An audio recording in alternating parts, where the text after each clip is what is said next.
ഓരോ ദിവസം കഴിയുന്നോറും പി.വി. അൻവർ ഓരോ വിവാദ പ്രസ്താവനകളുമായിട്ട് രംഗത്ത് വരുന്നത്. ഇപ്പോൾ ലേറ്റസ്റ്റ് ആയിട്ട് അദ്ദേഹം പറയുന്ന ഒരു കാര്യം, അദ്ദേഹത്തിന് വനം വകുപ്പും ആഭ്യന്തര വകുപ്പും നൽകണമെന്നും മാത്രമല്ല UDF-ൽ ഈ പറഞ്ഞ പോലെ വി.ഡി. സതീശനെ മാറ്റിയാൽ UDF-ന് അടുത്ത തിരഞ്ഞെടുപ്പിൽ വിജയിക്കാൻ മുൻപിൽ നിൽക്കാമെന്നുമുള്ള വാഗ്ദാനങ്ങളാണ് അദ്ദേഹം നൽകുന്നത്.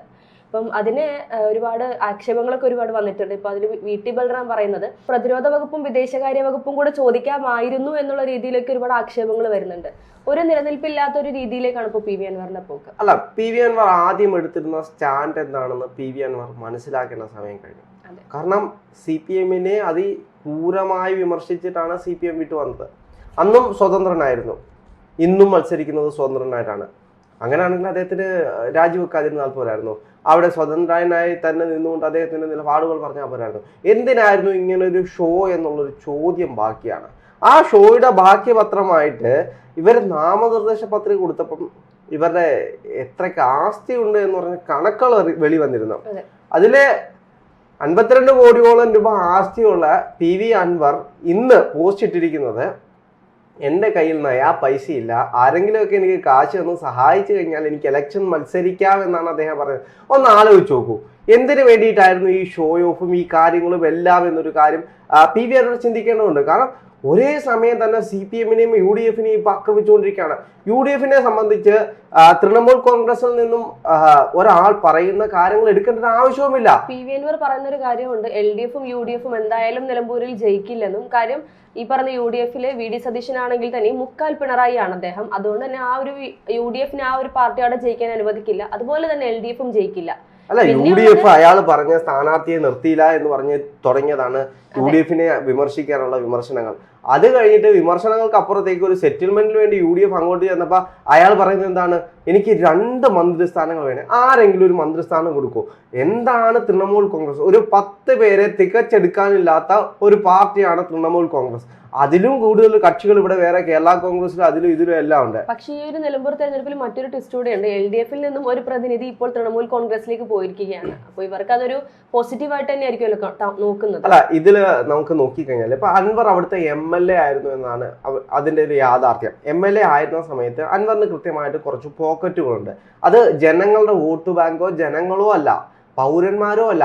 ഈ രാഷ്ട്രീയപരമായിട്ട് നിൽക്കുമ്പോൾ അൻവറിന് ആക്സസ് ചെയ്യാൻ കഴിയുന്ന ചില ആളുകൾ അവിടെ കൃത്യമായിട്ടുണ്ട്. അത് നമുക്ക് ഇതിനു മുമ്പിട്ടുള്ള തിരഞ്ഞെടുപ്പുകൾ കണ്ടാണ്. കാരണം ഒരു രാഷ്ട്രീയ പാർട്ടിയിൽ 1-2 പേരുമായിട്ട് നമുക്ക് ഒരു അഡ്ജസ്റ്റ്മെന്റ് രാഷ്ട്രീയം പലപ്പോഴും എല്ലായിടത്തും നടക്കുന്ന ഒരു കാര്യമാണ്. അങ്ങനെ കൃത്യമായി ചില പോക്കറ്റുകൾ അൻവറിന് ഉണ്ട് എന്നതിനപ്പുറത്തേക്ക് അൻവറിന് അവിടെ യാതൊരു ക്രെഡിബിലിറ്റിയും ജനങ്ങളുടെ ഇടയിൽ ഇപ്പോൾ ഇല്ല.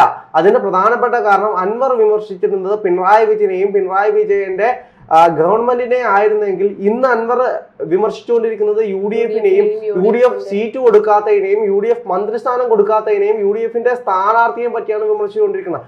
ആ ഒരു സാഹചര്യത്തിൽ ആരെങ്കിലും സപ്പോർട്ട് ചെയ്യും? പക്ഷെ അൻവർ പറയുന്നത് അൻവറിന് വിജയം ഉറപ്പായിരിക്കുമെന്നാണ്. കാര്യം സാധാരണക്കാര് പറയുന്നത് മന്ത്രിമാരൊക്കെ അവരുടെ വഴിക്ക് പോവുകയും പിന്നീട് അൻവർ മാത്രമേ അവിടെ ഉണ്ടാവുകയുള്ളൂ, അതുകൊണ്ട് അൻവറിന് തന്നെ വോട്ട് കൊടുക്കുള്ളൂ എന്ന് സാധാരണക്കാർ പറഞ്ഞുവെന്നാണ് അൻവർ പറഞ്ഞു വെക്കുന്നത്. അല്ല, രാവിലെ ഒരു നിലപാടും രാത്രിയിൽ ഒരു നിലപാടും ഉച്ചയ്ക്ക് മറ്റൊരു നിലപാടും പറയുന്ന അൻവറിനെ പോലൊരാൾക്ക് എന്ത് ക്രെഡിബിലിറ്റിയാണ്?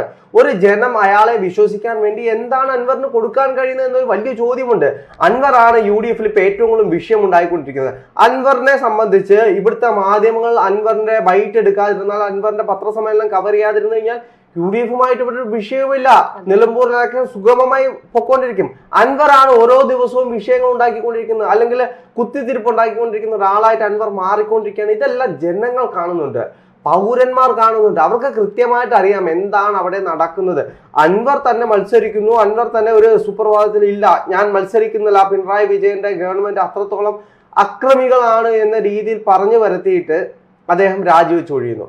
അദ്ദേഹമാണ് ഇപ്പോൾ ഒരു തെരഞ്ഞെടുപ്പിന് ഈ ഒരു സാഹചര്യം ഉണ്ടാക്കിയത്. അല്ല, ഇദ്ദേഹത്തിന് ഇപ്പൊ ഇങ്ങനെ മത്സരിക്കാനും വിജയിക്കാനും ആയിരുന്നെങ്കിൽ വീണ്ടും ഒരു രാജിവെപ്പിന്റെ ആവശ്യം യഥാർത്ഥത്തിൽ ഉണ്ടായിരുന്നില്ല. പിന്നെ വീണ്ടും ഒരു സീൻ ക്രിയേറ്റ് ചെയ്ത് മാധ്യമങ്ങളിൽ ചർച്ചയാകാൻ വേണ്ടി മാത്രമായിരുന്നു ഈ ഒരു രാജിവെക്കല്. അതെ, അദ്ദേഹം ആദ്യം മത്സരിക്കുന്നത് തന്നെ സ്വതന്ത്ര സ്ഥാനാർത്ഥിയായിട്ടാണ്. ഇപ്പോഴും മത്സരിക്കുന്നത് സ്വതന്ത്ര സ്ഥാനാർത്ഥിയാണ്. തൃണമൂൽ കോൺഗ്രസിന് ഒരു പദവികളോ കാര്യങ്ങളോ ഒന്നിലുമല്ല അദ്ദേഹം മത്സരിക്കുന്നത്. തൃണമൂൽ കോൺഗ്രസിന് സപ്പോർട്ട് പോലും ഇല്ല എന്നാണ് നമുക്ക് അറിയാൻ കഴിയുന്നത്. ആ ഒരു സാഹചര്യത്തിൽ സ്വതന്ത്രനായി മത്സരിക്കുന്ന ഒരാൾ, അങ്ങനെയാണെങ്കിൽ അദ്ദേഹത്തിന് സ്വതന്ത്രനായി തന്നെ അവിടെ നിന്നാൽ പോരായിരുന്നു. ഇനി ഒരു 6 മാസം കൂടി ഉള്ളായിരുന്നു ഇലക്ഷന്. എന്തിനാണ് അല്ലെങ്കിൽ ഒരു 10 മാസം കൂടി ഉള്ളൂ, ഈ 10 മാസത്തിന് വേണ്ടിയിട്ട് വെറുതെ രാജി വെച്ചൊരു സീൻ ക്രിയേറ്റ് ചെയ്ത് ഒരു ഉപതെരഞ്ഞെടുപ്പ് നടത്തി ആളുകളുടെ കയ്യിലെ പൈസയും കളഞ്ഞ് പാർട്ടിക്കാരെ പാപ്പരാക്കി അങ്ങനെയുള്ള കാര്യങ്ങൾ നടത്തേണ്ട ഒരു ആവശ്യം അൻവറിനില്ലായിരുന്നു. അവിടെ നിന്നോട് കൃത്യമായി വിമർശിക്കാമായിരുന്നല്ലോ. ഇതിപ്പോ ഒരു രാഷ്ട്രീയമായതുകൊണ്ട് തന്നെ നമുക്ക് UDF അൻവറിനെ സ്വീകരിക്കില്ല എന്ന് പറയാനും പറ്റില്ലല്ലോ, കാര്യം സാധ്യതയുണ്ടല്ലോ. അല്ല, അതിനകത്ത് UDF കൃത്യമായിട്ടുള്ള നിലപാടുകൾ പറഞ്ഞിട്ടില്ല. അപ്പൊ അൻവറുമായിട്ട് ആദ്യമേ സെറ്റിൽമെന്റ് പോയതിനു ശേഷം അൻവർ എന്താണ് പറയുന്നത്? എനിക്ക് 2 സീറ്റ് വേണം, അല്ലെങ്കിൽ എനിക്ക് ഇന്ന പദവികളാണ്. അങ്ങനെ ആരെങ്കിലും കൊടുക്കൂ? ഒരു തൃണമൂൽ കോൺഗ്രസ് എന്ന് പറയുന്ന ഒരു പാർട്ടിയുമായിട്ട് ഇന്ത്യയിലെങ്ങും കോൺഗ്രസിന് ഒരു അഡ്ജസ്റ്റ്മെന്റ് പോലും നടത്താൻ പറ്റാത്തൊരു സാഹചര്യത്തിൽ, അല്ലെങ്കിൽ മമതാ ബാനർജിയുമായിട്ടൊരു സഖ്യകക്ഷി പോലും രൂപീകരിക്കാൻ കഴിയാത്തൊരു സാഹചര്യത്തിൽ അൻവറിനെ പോലെ ഒരാൾ തൃണമൂൽ കോൺഗ്രസിൽ നിൽക്കുന്ന ഒരാൾക്ക് കോൺഗ്രസ് എല്ലാവിധ സഹായങ്ങളും ചെയ്തു കൊടുക്കുമെന്ന് പറയുന്ന ഒരു മന്ദത്തരം രാഷ്ട്രീയം മറ്റെങ്ങും നമുക്ക് കാണാൻ കഴിയില്ല. അങ്ങനെ രാഷ്ട്രീയം നടക്കത്തില്ല. അതെ, അൻവർ പറയുന്ന മറ്റൊരു കാര്യമുണ്ട്. തൃണമൂൽ കോൺഗ്രസിന്റെയും അൻവറിന്റെയും ഭാവി ലക്ഷ്യം എന്ന് പറയുന്നത് മലപ്പുറം ജില്ലയെ വിഭജിക്കണമെന്നും 2 ജില്ലയാക്കണമെന്നുമാണ്. അത് എല്ലാവരും പറയുന്ന കാര്യമാണ്. മലപ്പുറത്തെ ഒരു രാജ്യമായിട്ട് പ്രഖ്യാപിക്കണം എന്ന് പറയുന്ന ആളുകളുണ്ട്, അല്ലെങ്കിൽ മറ്റൊരു സംസ്ഥാനമായി പ്രഖ്യാപിക്കണം എന്ന് പറയുന്ന ആളുകളുണ്ട്. അതൊന്നും നമ്മുടെ നാട്ടിൽ നടക്കുന്ന കാര്യമല്ല. ഇപ്പൊ വേണമെങ്കിൽ ഇപ്പൊ വാർഡ് വിഭജനം നടത്തി, അതേപോലെ സംസ്ഥാന വിഭജനം നടത്തുമ്പോൾ അങ്ങോട്ടും ഇങ്ങോട്ടും പ്രദേശങ്ങൾ എക്സ്ചേഞ്ച് ചെയ്ത് ഇപ്പൊ 14 എന്നുള്ള 15 ആക്കുന്ന സമയത്ത് നമുക്ക് നോക്കാം. അല്ലാതെ സെപ്പറേറ്റ് ആയിട്ട് മലപ്പുറത്തെ 2 ജില്ലയാക്കാനോ സംസ്ഥാനമാക്കാനോ രാഷ്ട്രമാക്കാനോ ഒന്നും നമ്മുടെ ഭരണഘടന അനുസരിച്ച് അതിനൊരു സാഹചര്യമില്ല. ഇവരുദ്ദേശിക്കുന്ന ഒരു മുസ്ലിം ഭൂരിപക്ഷമുള്ള ഒരു മലബാറും അല്ലാത്തൊരു മലബാർ, അങ്ങനെയാണ് ഇവർ സ്വപ്നം കാണുന്നത്. അതൊന്നും ഇവിടെ നടക്കുന്ന ഒരു കാര്യവുമല്ല. ഇവിടെ എല്ലാ ജനങ്ങളും ഒരേപോലെ കഴിഞ്ഞു പോകുന്ന സ്ഥലമാണ്. ഇപ്പം മലപ്പുറത്തെ സംബന്ധിച്ച് നമ്മൾ നോക്കിക്കഴിഞ്ഞാൽ അവിടെ മുസ്ലിങ്ങൾ മാത്രമല്ല, എല്ലാ ജാതിയിൽപ്പെട്ട എല്ലാ വിഭാഗത്തിൽപ്പെട്ട ആളുകൾ അവിടെയുണ്ട്. പക്ഷെ അവിടെ ഏറ്റവും കൂടുതൽ വെളിയിൽ നിന്നുള്ള ആളുകൾ കുത്തിത്തിരിപ്പുണ്ടാക്കാനാണ് നോക്കുന്നത്. അങ്ങനെയുള്ള സാഹചര്യമൊന്നും നമ്മുടെ കേരളത്തിലോ കേരളത്തിൽ വില പോകില്ല എന്നാണ് അതിന്റെ യാഥാർത്ഥ്യം.